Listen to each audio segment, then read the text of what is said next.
What's going on, people? Welcome back to Nick J. Francis' channel once again. Arsenal just smoked West Ham 6-0, and I predicted this. I did a preview with Jamie on the West Ham network, and I told him exactly what was going to happen.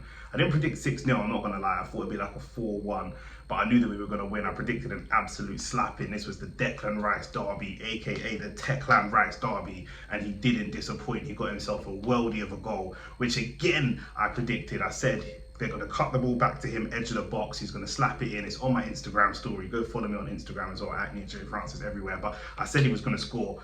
He got 2 assists, man of the match. And boy, after they booed him last time, some of the West Ham fans are saying to me he's going to struggle mentally, this, that, and the third. But no, there was none of that. Do you know what I'm saying? He came back with a vengeance, do you know what I'm saying? And now he's a real and true Arsenal man. He's ours. Simple things, do you know what I'm saying? You had to cut ties and it's done. Do you know what I'm saying? Man of the match performance from Tekklan Rice, again, as he puts in nearly every single week.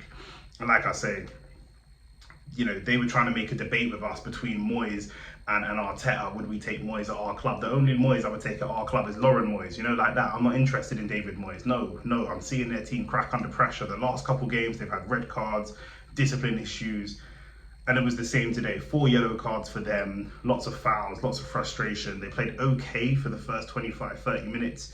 And even in that 25-30 minutes, they had no shots on target. They had no touches in our box, nothing. All they were doing was getting on the counter-attack. They played okay for 25-30 minutes. But once we scored the first goal, Tekklan Rice crossing to William Saliba, back post, bang, big tall header, easy goal. No one could compete with this guy. That was it. They started to crumble, bro. Do you know what I'm saying? Cookie crumble, apple crumble, all of that. Do you know what I mean? These men were not serious. Do you know what I mean? And this has been a season for us of overdoing the hoodoo. Do you know what I'm saying? City's had a hoodoo over us. We beat them. Liverpool's had a hoodoo over us. We beat them. West Ham, you know, this is where it all went wrong in April of last season when Saka missed the penalty and it started to crumble. No, do you know what I'm saying? They beat us earlier on in the season, but not this time.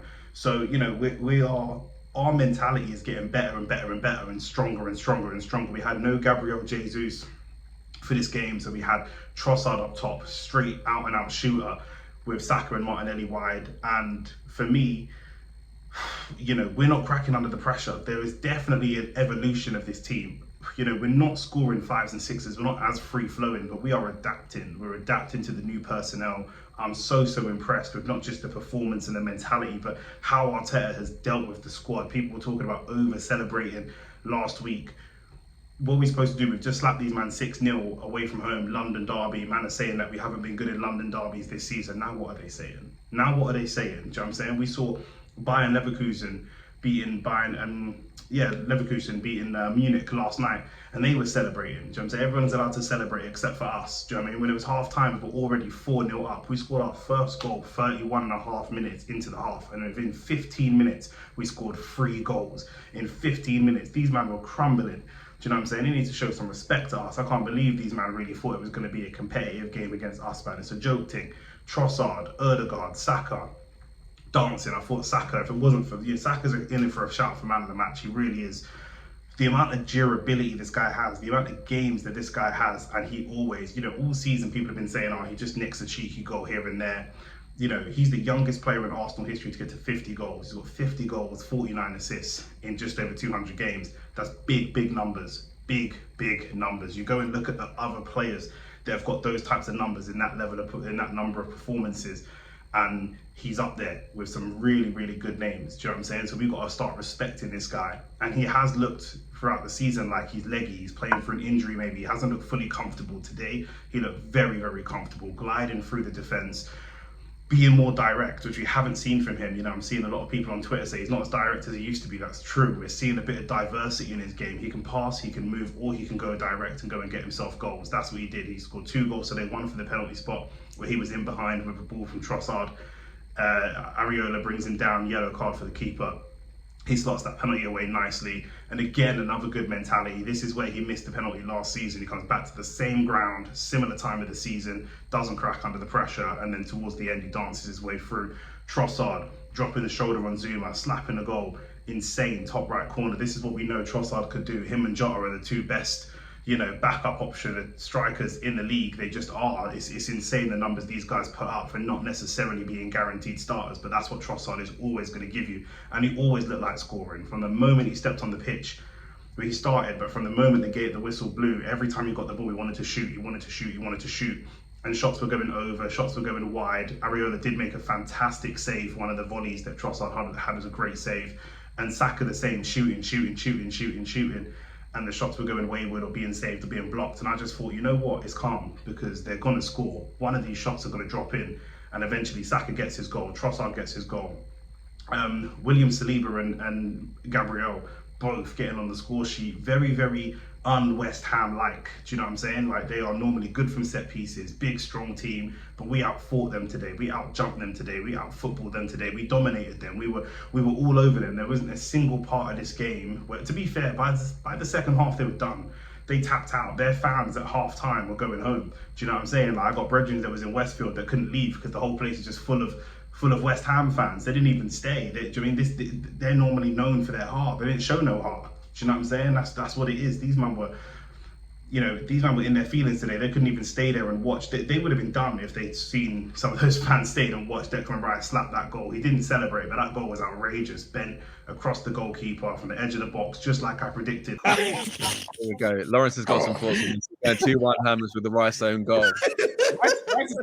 Rice, the thing is, Rice can score an own goal, because he's going to score at the other end anyway. Do you know what I'm saying? He's going to score edge of the box, Rice. Do you know what? And like I said, what more can we say?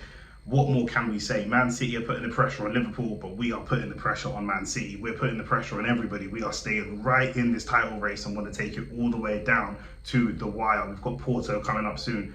We want to be seeing these types of performances week in, week out.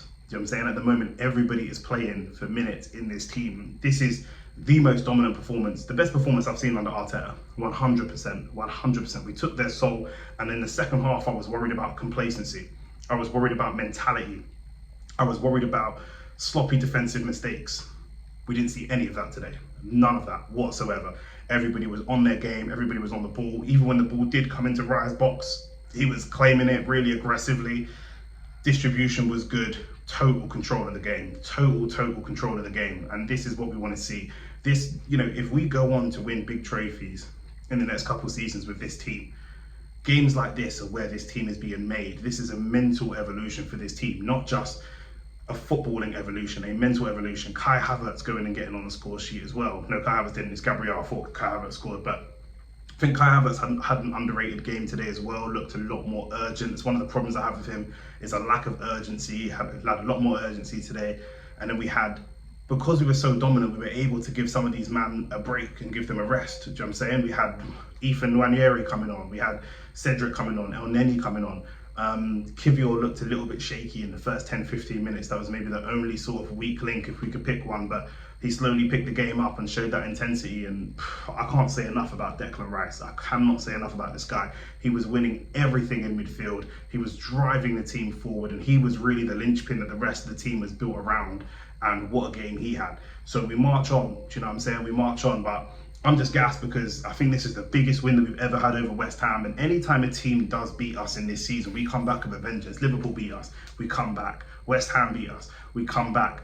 We have to go into these games. We've got a big game coming up in the next month or so at the Etihad, and we have to be so confident going into that game because, Man City have been good this season, but there are weaknesses there. We can exploit. If we're going to beat Manchester City in the league at the Etihad, this is the best possible opportunity for us to do it.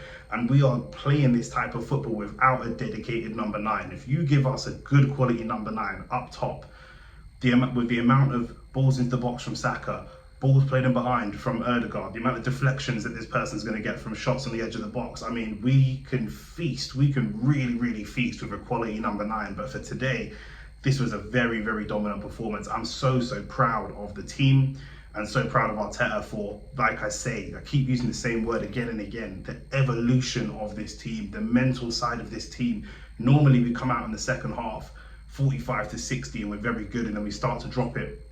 We concede late goals very often. Look at Nottingham Forest when we concede late goals. Look at plenty of other examples where we concede late goals. Didn't happen today. Stayed on our professionalism, stayed mentally in the game and controlled the game and dominated the game. Going into the 90th minute, we're still having shots, we're still pushing. El Neni had 2 or 3 shots that the keeper saved, we're still pushing for a 7th goal, and that's the type of intensity that we need for the rest of the season. If we're 5 goals up, we look for the 6th. If we're 6 goals up, we look for the 7th.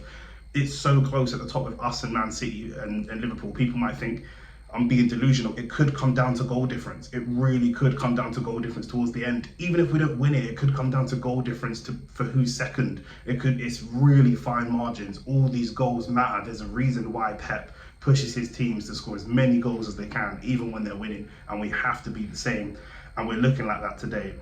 You know, people are going to say that West Ham crumbled, and they did crumble, but we made them crumble. We pushed them into it. The same as Liverpool last week. People were saying that, oh, it was a couple of mistakes. It was mistakes, but Gabriel Martinelli's pushing of Van Dijk, physical roughing up of Van Dijk, is what pushes him into making a mistake and pushes Alisson into making a mistake to get the goal. We made these guys crumble. We made them fold like origami today, and we can be so proud of ourselves for that. We have to keep this intensity up till the end of the season, and who knows where we could end up. Peace.